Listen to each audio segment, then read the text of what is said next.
Hey, welcome back to the Sunday Serving Channel. A place to come for some gospel, a dose of gospel, message, hope, challenge every week.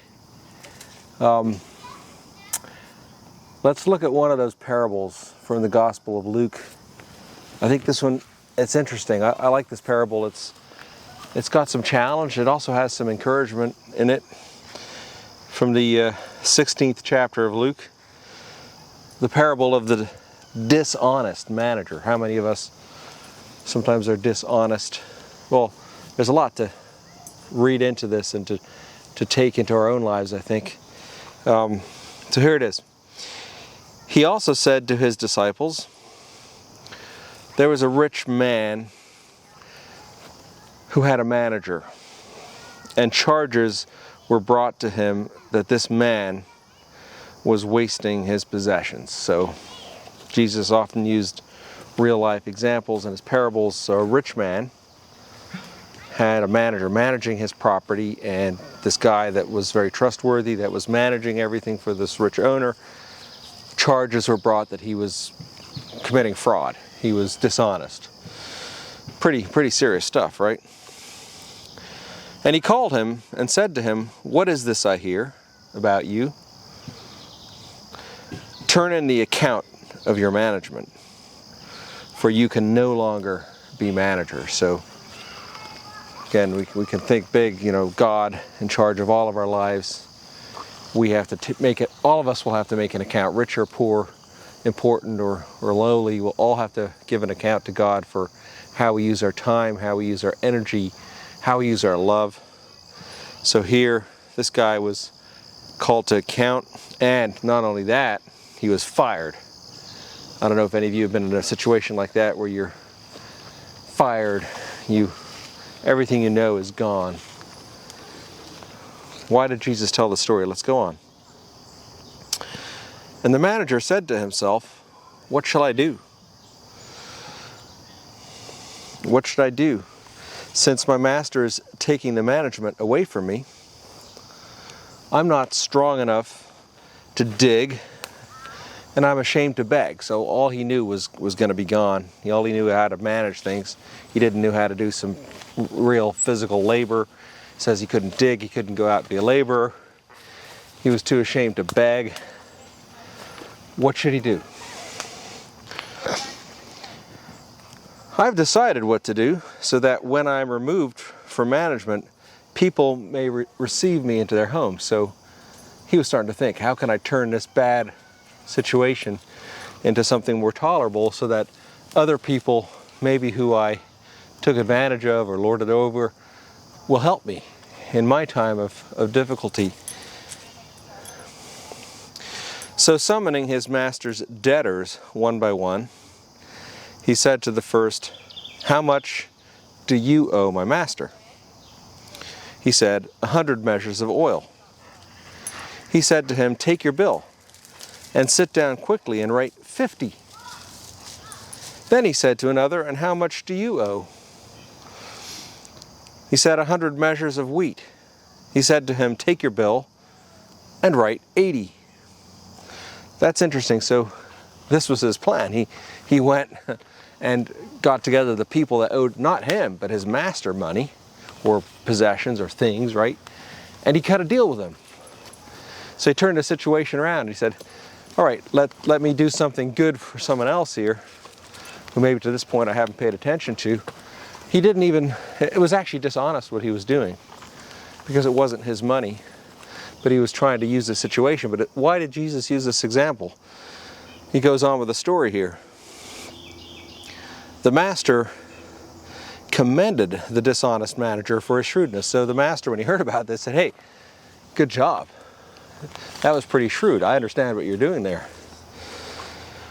For the sons of this world are more shrewd in dealing with their own generation than the sons of light." So the sons of this world, in other words, those interested in business, finance, money, management, are better at that than sons of light. Okay, we should all be sons of light. People who are doing God's business. administering what He put us here for. And what are those greatest commandments that God wants us to do here on earth? That's a good question to think about. What does it mean to be a son of light? And I tell you, Jesus goes on, make friends for yourself by means of unrighteous wealth, so that when it fails, they may receive you into the eternal dwellings. Interesting. Make friends for yourself by means of unrighteous wealth. I think things like money, wealth, they really are unrighteous. That's not the purpose of God. It's not money. It's not things, not possessions. It's possessions in the eternal things. Love, goodwill, helping others, service, furthering God's plan for people, for creation, for goodness, for flourishing, for family, for community. But he said, if you use this unrighteous wealth properly to do that, when it fails, because everything will fail eventually, they may receive you into the eternal dwelling. So it's interesting how often with Jesus' message things turn upside down. The whole world changes.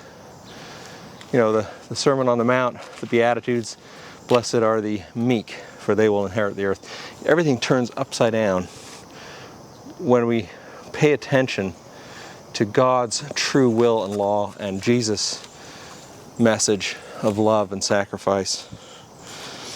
But it goes on here with the parable. One who is faithful in a very little is also faithful in much, and one who is dishonest in very little is also dishonest in much. So even in dealings unrighteous wealth in the world, if we are faithful in a little bit, we can be faithful in big things, the big things that matter.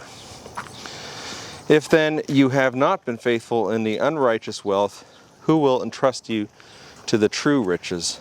That's a good question. And if you have not been faithful in that which is another's, who will give you that which is your own? And here's a very important word. It all leads up to this.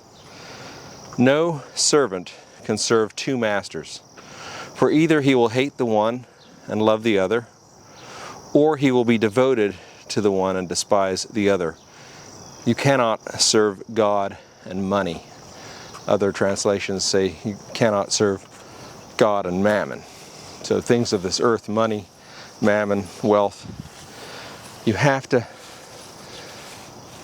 choose. You can't serve both powers. It's God and His values, or this world and the values of wealth, money, selfishness, greed. You can't serve two masters. I think that's the point here. But it's interesting that Jesus used this parable and actually being shrewd to take a bad situation and change it and turn around and show some compassion, show some understanding, work together with people that are unlikely. That's what God wants to teach us, that we should care about each other, and we should work together. And it's the unlikely ones that'll actually be doing the will of God. So it's an interesting parable. I'm not sure any of us really understand the full depth of it, but Jesus was teaching something there. How do we apply that to our own lives? How do we take those values of the kingdom that are really important, the righteous ones, and make that everything, and still be faithful in the little things, of that we're stuck on this earth, the practical things of life, making a living, raising our children, putting food on the table. How do we help others do that? And that should be our task, is that we look around to our neighbor next to us and love your neighbor as yourself. What does that mean? That's serving God. And we can use things of this earth, whether it be food or money or whatever, to do that, to do the will. That's serving God and not serving mammon. So God bless you. Have a wonderful week. Keep living out the gospel. Encourage each other. That's what we're here for. And we'll see you next week. Come on, Rami, let's see what we can find in the way of earthly things out here in the woods.